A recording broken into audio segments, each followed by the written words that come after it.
अब हम ये सुनते हैं कि आपकी एग क्वालिटी फीमेल्स को जिस तरीके से जिक्र किया जाता है कि आपकी एग क्वालिटी अच्छी नहीं है या फिर आपका जो एंडोमेट्रियल वॉल है वो स्ट्रांग नहीं है तो आप कंसीव नहीं कर सकते, कि ऐसा कुछ होता भी है कि अगर वॉल स्ट्रांग नहीं है तो हम कंसीव नहीं कर पाएंगे? क्वालिटी ऑफ एंडोमेट्रियल वॉल जो होती है, जो क्वालिटी ऑफ एग एग होती होती है। है, क्वालिटी ऑफ एग जो होती है वो कंसेप्शन के लिए बहुत ज़रूरी होती है कि वो अच्छी हो, जिससे प्रॉपरली कंसेप्शन हो पाए, कंसीव हो पाए।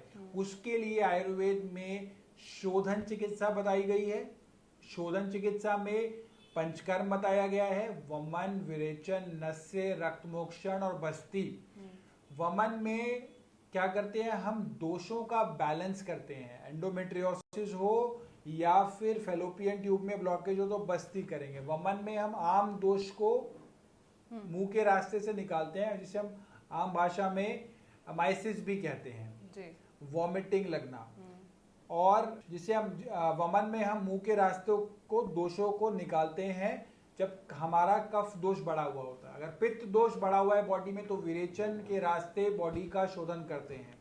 उसके बाद हम जब उत्तरवस्ती करते हैं और उसके बाद जब गर्भाधारण की तरफ जाते हैं तो आप देखेंगे कि जो क्वालिटी ऑफ एग है वो भी इंप्रूव होगी। क्वालिटी ऑफ कंसेप्शन का जो टाइम है, मतलब जो आपको बहुत समय से अगर आप ट्राई कर रहे हो, इनफर्टिलिटी जब आप 1 साल से ज़्यादा आप ट्राई कर लिया, अब नहीं हो रहा, तब वो इनफर्टिलिटी की कैटेगरी में आता आ है। जाता है। तो अगर आप बहुत लंबे समय से उसको आप ट्राई कर रहे हो कंसीव के लिए, वो नहीं हो रहा, शोधन चिकित्सा करेंगे। शोधन चिकित्सा के बाद आप देखेंगे quality of the egg improve होगी और कंसेप्शन में आपको बहुत जल्दी होने की संभावना है।